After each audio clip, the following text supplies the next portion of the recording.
Donc Dieu a fait de vous un royaume et des serviteurs pour notre Dieu, pour qu'on puisse le servir tous les jours de notre vie et plus servir le corps. Voilà la résurrection du Seigneur. C'est ça que tu chanteras tout à l'heure à Habakkuk. Liwana yokolo, lise kwanayo, limbona biso. Oh, oh, liwana yokolo, lise kwanayo. C'est vrai. Moi, je suis allé au Mabé, et Toboliote, et Nyokoliote, et Salipé au Mabé, ou souffrir intérieurement.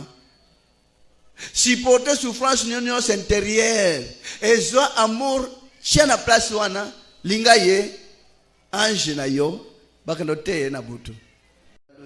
Si vous avez une bénédiction, toujours kima kabino, s'il vous plaît. Bandale l'homme, ta mayele, ou à l'ingizam la salaye, tika le yenge na kate église. Ndego franchi kapote wan, on a déjà na kate église. Disposez mon thème na yo nanzam, no di longola mon thème masolo, ya makasi na moninga na yo. Masolo na moninga di banda. Rokani hein? Alors bon me makalo yenge s'il vous plaît. Oh ya me makalo yenge. Si ozozonga na ndako mille la kololo yengo na salaka, ndazo misala kangamo. De ce sera des ordres. Aux osal la kamolimo na désordre.